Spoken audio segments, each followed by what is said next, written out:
Puluhan tahun, seorang vampir lemah menjadi kejaran dari Holy Knight. Saat ia bangkit dengan kekuatan baru, ia bertekad untuk balas dendam dan mencari jati diri dari ingatannya yang hilang.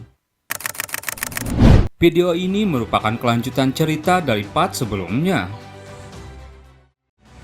Di cerita sebelumnya, Yan Egin menjual hasil dungeon ke perusahaan dagang Pailin. Egin lalu menjadi penyelamat kota Maren setelah menghentikan serangan Romer yang keluar dari dalam dungeon. Setelah itu, Egin kembali ke dalam dungeon dan berurusan dengan para mercenari yang dibawa oleh Vertel. Cerita berlanjut malam harinya di Kastil Tyrwin setelah Egin kembali dari dungeon. Kamara dan Vertel menemui Egin di kamarnya. Kamara heran, "Tuan Egin, apa berita itu benar?" Egin dengan sikap dinginnya menjawab, "Lebih baik kita mendengarkan langsung dari orangnya." Egin membawa si botak yang masih dibiarkan hidup. Dengan ekspresi ketakutannya si botak berkata, "Aku mencoba membunuh Tuan Egin atas perintah Vertel Tyrwin." Sontak Vertel panik. Pria ini selalu mengatakan omong kosong dan sekarang dia sepenuhnya jadi gila. Kamara marah, "Vertel, sejauh mana yang kau rencanakan?" Vertel mencoba menyangkal. "Kamara, seharusnya kau sadar. Apa kau sungguh percaya pada kata-kata orang yang kehilangan akalnya? Bukankah begitu, Tuan Maverick? Kenapa kau tidak berhenti mengatakan omong kosong dan mulai menjelaskan dengan benar?" Terlihat sorot mata Maverick berubah memerah. Maverick berkata, "Apa yang sebenarnya aku coba lakukan? Bagaimana aku berani melawan tuanku sendiri? Sampah sepertiku layak mati." Maverick lari ketakutan. Ia lompat dari jendela. Kamara panik. "Tunggu, jangan ke sana." Hingga kemudian Maverick jatuh di atas pedang patung Knight di tengah kastil. Orang-orang di sana langsung ketakutan. Vertel mencoba berdalih. "Lihat Kamara, dia jelas-jelas menggila setelah melihat orang dicabik-cabik seperti kertas seperti monster. Bukankah aneh jika kita percaya pada ocehannya?" Kamara menjawab, "Yang membuatku merasa aneh adalah kau yang bersyukur seseorang mati." Vertel terus menyangkal, "Egin, kau tidak ada bedanya. Apa kau tidak punya harga diri sebagai seorang Knight? Kau berani mencemarkan nama baikku dengan tuduhan yang sangat absurd." Egin menjawab, "Vertel, demi kehormatanmu sebagai Knight, apa kau sungguh tidak bersalah?" Vertel menjawab dengan tegas, "Tentu saja." Egin lalu mengacungkan pedangnya. "Kalau begitu, Vertel Tyrwin, aku dengan ini menuntut pertarungan kekuatan melawanmu, mempertaruhkan kehormatan kenaikmu dan kehormatanku atas kebenaran." Vertel hanya bisa kesal mendengar itu. Keesokan paginya semua orang berkumpul di depan aula kastil. Di sana orang-orang heboh. "Tuan muda kedua akan melakukan pertarungan kekuatan di halaman depan. Aku dengar dia memerintahkan pembunuhan. Astaga, dia selalu membuat masalah. Tapi kali ini keterlaluan. Siapa targetnya? Ku dengar orang yang disewa Lord baru-baru ini, Tuan Yan Egin." Di halaman kastil, Egin sudah saling berhadapan dengan Vertel. Vertel mengangkat pedangnya tanda kehormatan Knight. Kamara yang menjadi wasit sedikit kecewa. Ia berkata, karena klaim mereka sangat bertentangan, mereka berniat menentukan kebenaran dengan duel. Pemenang akan diberikan sesuai dengan kehendak dewa yang adil. Egin mengangkat pedangnya. Pertarungan itu pun dimulai. Vertel maju menyerang dengan pedangnya. Satu ayunannya bisa ditangkis oleh Egin. Vertel mengangkat pedang merubah gerakan, tapi lagi-lagi bisa ditangkis dengan mudah. Egin sejenak teringat dengan kehidupannya di masa lalu. "Aku menemukan vampir, beritahu Tuan Jungdert." Egin teriak, "Tak kusangka, aku dikejar oleh penjahat rendahan seperti ini selama lebih dari 10 tahun." Egin mulai balik menyerang. 1-2 gerakannya tak bisa ditahan oleh Vertel, hingga membuat pedang Vertel terlepas. Egin murka, "Ambil kembali pedangmu." Vertel mulai kelabakan. Kamara sedikit kecewa. Swordsmanship Vertel sama sekali tidak buruk. Tapi kali ini bahkan orang yang tidak peduli dengan swordsmanship bisa melihatnya bahwa Yan Egin jauh sangat kuat. Egin mengangkat pedangnya. Satu tebasan membuat tangan Vertel lepas. Kamara mencoba menghentikannya. Cukup. Egin menatap Kamara. Minggir, duel belum berakhir Lord Tyrwin. Kamara menengahi. Aku tidak bisa diam dan melihat saudaraku mati di tanganmu. Vertel Tyrwin tidak bisa lagi bertarung dan tidak bisa membuktikan klaim melalui duel ini. Oleh karena itu pemenangnya adalah... Vertel masih tak terima. Tidak, aku masih bisa bertarung. Aku akan menghajar bajingan itu. Kamara kesal. Sudah hentikan. Pertarungan ini sudah diputuskan. Sebagai seorang kenai kau seharusnya mengakui kejahatanmu dan bertobat atas dosa-dosamu di penjara. Vertel tak terima dengan semua ini. Kesalahan apa yang aku buat? Vertel langsung maju menyerang Egin. Kamara teriak, hentikan Vertel. Vertel kesal setengah mati. Andai saja kau tidak pernah muncul di hidupku, aku tidak akan pernah mendapatkan penghinaan seperti ini. Kemudian Egin mendadak heran.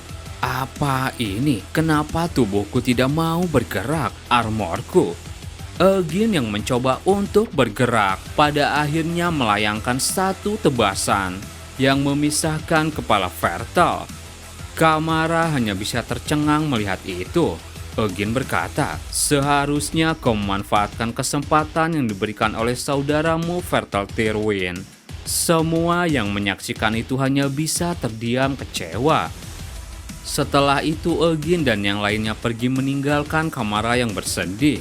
Dasar adikku yang bodoh. Setelah itu cerita berlanjut di kota Maren. Egin ada di sana dan hendak menemui seseorang. Mirian lalu muncul. Bukankah itu sayang sekali? Dia familiar pertama yang pernah kau buat, tapi pada akhirnya kau yang menggunakannya untuk memaksa mengaku sebelum membuangnya dengan bersih. Dan ternyata saat Egin menggigit Maverick, itu bisa menjadikan orang yang digigit menjadi familiar. Egin menjawab. Pikirannya lemah, dia bahkan tidak bisa bertahan dengan baik setelah menjadi familiar. Jika aku membiarkannya, orang lain akan mudah menyadari bahwa dia menjadi vampir. Memanfaatkannya sebagai umpan yang bisa dibuang untuk memaksa duel adalah cara yang paling tepat untuk menggunakannya. Selain itu, apa kau pikir aku akan membiarkan seseorang hidup setelah dia menunjukkan taringnya pada aku? Mirian menjawab, sudah kuduga vampir memang tidak punya belas kasih, tapi vampir seharusnya memerintahkan banyak budak. Bagi vampir, budak adalah simbol kekuatan. Egin menjawab, tidak perlu. Mirian heran, kau sungguh tidak mengerti sama sekali tentang gaya. Egin hendak pergi ke sebuah ruangan. Dalam hatinya ia berpikir, familiar, jika aku mengubah orang-orang lemah menjadi familiar, membersihkan mereka menyebabkan lebih banyak masalah daripada manfaat. Tapi jika aku bisa menemukan orang yang aku suka, itu akan beda ceritanya. Setelah membuka pintu, Egin mendengar sebuah percakapan antara Billmore dan Priscilla. Tuan Galpredik sudah menghilang 2 minggu yang lalu. Billmore yang mengetahui kedatangan Egin langsung mendekat. Tuan Egin, selamat datang. Kami dengar bahwa penaklukan Dungeon sepenuhnya berhasil. Egin menyela. Apa yang kau katakan tentang Galpredik tadi? Priscilla mulai bercerita. 2 minggu yang lalu, Tuan Galpredik ikut dalam penaklukan labirin di wilayah Evergrove. Kami diberitahu bahwa dia menghilang dalam labirin itu. Lalu kami mencari ke seluruh area monster Midrang, tapi kami tidak menemukan sama sekali barang pribadinya. Seolah-olah dia tidak bisa kembali dari area monster Highgrang. Egin yang mendengar cerita itu langsung pergi bersama mercenarinya menuju kerajaan Evergrove.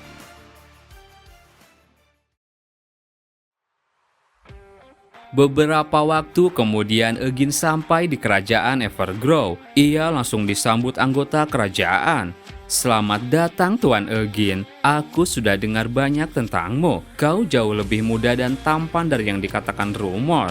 Eugene memberi salam. Suatu kehormatan bisa bertemu dengan Lord Jevin. Terima kasih atas sambutan hangatnya. Tapi Jevin menyela, aku sudah tahu maksud kedatanganmu. Jadi mari kita lanjut berbicara di dalam. Dia adalah putra tertua keluarga Evergrow, bernama Jevin Evergrow. Di suatu ruangan mereka mulai bicara. Jevin bilang, sepertinya Tuan Galfredik membiarkan ambisinya lepas kendali. Awalnya kami tak berniat menunjuknya memimpin dalam raid itu. Dan kami tidak menyangka dia masuk ke tingkat lanjutan atas inisiatifnya sendiri. Eugene menjawab, jadi dia bertindak atas kemauannya sendiri. Benar. Sayangnya area lebih dalam yang dia masuki adalah area yang belum pernah disentuh keluarga Evergrow selama ratusan tahun lamanya. Tempat itu disebut-sebut sebagai Master Labirin tinggal.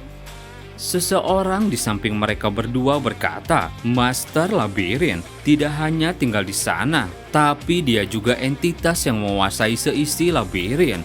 Tuan Galfredik yang telah dibutakan oleh prospek pencapaiannya. Maju terlalu gegabah dan sudah membuat masalah untuk banyak orang. Jevin bilang, maaf Tuan Eugene, aku terlambat memperkenalkannya. Dia adalah kenaik wilayah keluarga kami, Tuan Lugates. Dia juga yang memimpin parti penaklukan saat itu bersama Tuan Galfredik. Lugates menyapa, salam kenal Tuan Eugene. Aku sudah dengar rumor soal kau yang mengalahkan Tuan Galfredik dalam duel. Fakta agak lucu yang sebenarnya sama-sama kita miliki. Aku juara dalam turnamen Evergrow. Dengan kata lain, aku juga sudah mengalahkan Tuan Galfredik dalam turnamen. Eugene menjawab, apa itu penting dibahas sekarang? Jevin menjawab, tentu saja. Seseorang berbakat seperti Galfredik terlalu berharga bagi kami. Atas nama keluarga Evergrow, aku juga ingin mengucapkan maaf kepadamu atas situasi yang terjadi. Dari yang ku dengar, kau dan Tuan Galfredik terikat dengan pertemanan yang mendalam. Bagi seorang teman sepertimu yang jauh-jauh kemari hanya untuk dirinya. Eugene bingung sendiri, dalam hatinya heran. Siapa yang bilang begitu? Apa sebenarnya yang si brengsek bilang? Jevin bilang lagi, kami akan memberikan dukungan penuh atas kejadian ini. Tapi tolong dengar baik-baik Tuan Eugene. Selama ratusan tahun terakhir, keluarga kami telah berupaya menaklukkan area atas beberapa kali. Namun setiap percobaan berakhir dengan kegagalan bersama dengan seisi parti yang ikut menghilang. Oleh karena itu juga, seseorang yang telah menghilang selama lebih dari 1 bulan, kami akan mengakhiri pencarian dan menyatakan secara resmi bahwa mereka telah tewas. Apa kau paham Tuan Eugene? Tuan Galfredik telah menghilang selama 3 minggu. Jika kita tak bisa menemukannya dalam sisa minggu yang ada, maka sudah bisa dibilang tidak ada harapan lagi. Eugene kaget mendengar itu. Ia langsung bergegas. Kalau begitu aku akan segera berangkat. Jevin memanggil, tunggu. Dalam 3 hari aku akan mempersiapkan parti penaklukan bersama dengan Tuan Lugates. Sampai saat itu tiba beristirahatlah agar kondisimu lebih prima dalam perjalanan. Dan satu lagi, kami sudah merekrut seorang magi. Kami akan masukkannya juga dalam dukungan tambahan. Setelah keluar dari kastil, Eugene mulai berkeliling kota. Mirian muncul dan langsung menggerutu. Si brengsek rambut runcing itu punya ego yang tinggi. Dan si pria bawang hijau Galfredik itu juga mungkin agak kurang ajar. Tapi apa kau sungguh percaya omongan mereka? Mereka cuma mengoceh omong kosong. Eugene sejenak berpikir, memang tidak masuk akal. Sebelum kami berpisah, Galfredik sempat bilang akan mendapatkan penghargaan dari Raja Evergrow. Tapi dia malah harus melakukan tes lain di penaklukan labirin. Kenapa mereka sampai berubah pikiran? Terlebih lagi di mataku dia bukan tipikal orang yang bertindak atas dorongan keserakahan sesaat. Sekalipun dia memang masuk ke dalam labirin, dia jelas-jelas akan membentuk tim berisikan orang-orang yang kompeten dan maju dengan memperhatikan keselamatan. Di sela situasi orang-orang tiba-tiba berkerumun, terdengar seseorang teriak di tengah kerumunan. Mesias akan datang di hari bayangan merah jatuh pada bulan. Ada suatu ramalan bahwasannya Dewi Kemenangan akan murka dan turun untuk memusnahkan dunia ini. Bencana telah dimulai. Orang-orang terus berkumpul. Getaran berulang di bumi telah menyebabkan para bis liar di pegunungan mati berbondong-bondong. Belum lama ini kenaik yang sangat ahli pun menghilang dalam labirin. Miriam heran, dia membicarakan pria si bawang hijau itu. Semua orang mulai panik mendengar orang itu. Percikan darah hewan segar di depan pintu gerbang tawarkan untuk ritual. Jika kalian melakukannya, maka Mesias akan turun ke dunia ini dan menyelamatkan tanah yang penuh merah tua ini. Semua orang tambah panik. Apa yang harus kita lakukan? Seseorang menyebarkan selebaran. Eugene yang sudah bisa membaca mengetahuinya. Bis liar mati di dekat labirin muncul akibat gempa bumi. Eugene berpikir, apa jangan-jangan sebagian labirin telah hancur dan Romer menyelinap keluar lewat celah-celah itu. Jika memang begitu, apa yang sebenarnya terjadi pada Galfredik? Miriam, kita akan berangkat ke labirin sekarang juga. 3 hari terlalu lama. Kita akan pergi duluan untuk mengintai keberadaannya. Kemudian seseorang membawa tongkat berpapasan dengan Eugene. Orang itu berkata, tidak kusangka bisa bertemu vampir di sini. Eugene sontak kaget dan menengok. Orang itu berkata, setahuku berkat para holy kenaik yang memburu di seluruh benua ini, vampir hampir sepenuhnya musnah. Tapi di sini kamu berjalan di siang hari bolong dengan begitu berani. Eugene mencekiknya dan membawa ke tempat sepi. Eugene marah. Nyatakan identitasmu. Kenapa kau bisa menyadariku? Kalau kau tidak mau menjawab, lehermu bisa kuhancurkan dengan mudah. Orang tersebut kesakitan. Tunggu, aku akan bicara setelah kamu melepaskan tanganku. Blood Shadow. Miriam menyadari itu. Berhenti sekarang juga. Kau tidak boleh membunuhnya. Wanita itu seorang magi. Dia dari sekolah Blood Shadow, sekolah para penyihir yang telah mengikuti vampir selama beberapa generasi. Eugene lalu melepaskannya. Dia hanya pingsan.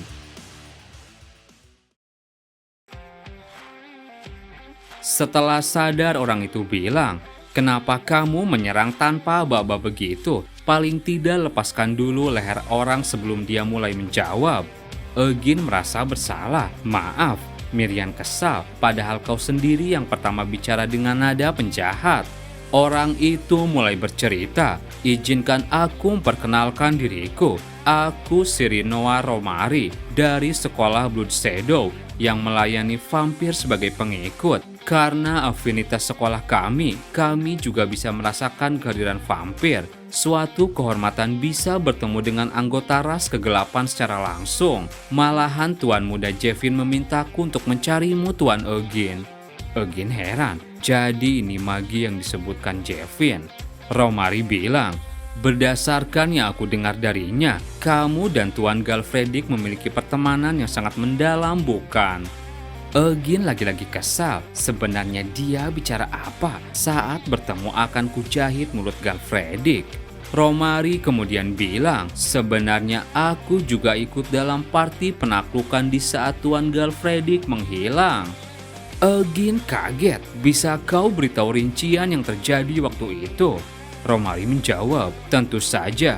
Pada saat itu aku butuh produk sampingan monster.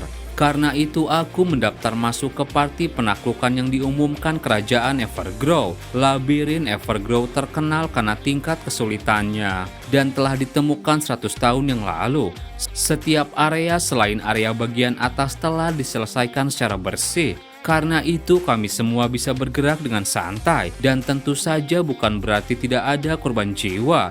Selagi kami maju lebih dalam, tiba-tiba seisi labirin mulai bergetar bersama dengan gemuruh hebat. Pada akhirnya tanah pijakan kita runtuh. Aku hampir jatuh, tapi Tuan Galfredik yang menjaga bagian belakang menyelamatkanku dan menggantikanku jatuh ke dalam sana. Berkat dia aku bisa sadarkan diri dan berhasil kabur.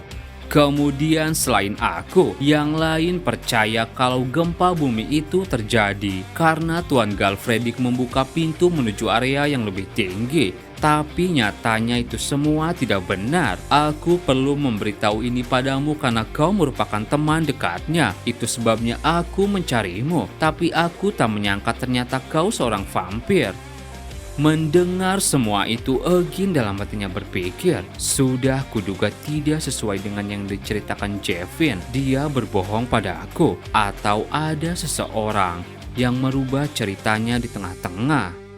Romari bilang lagi, tapi sebenarnya ada hal lain yang kulihat waktu itu. Di sana, di dalam kedalaman tempat Tuan Galfredik jatuh, aku melihat mata besar yang tergambar di tanah. Kamu ingat selebaran yang disebarkan kultus di alun-alun, bukan?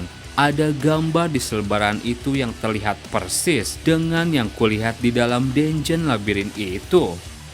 Di sisi lain terlihat para pemuja kultus berkumpul sambil memanjatkan puji-pujian. Turunlah Mesia. Terlihat seseorang menjadi persembahan di atas altar. Seseorang menyeringai. Dengan mengorbankan nyawa ini, sambutlah dia dengan sepenuh hati. Dia akan membawa kita menuju penyelamatan. Dia akan segera bangkit. Terima kasih buat teman-teman yang udah nonton video ini sampai habis. Mohon maaf jika ada salah. Admin pamit, sampai jumpa di video berikutnya.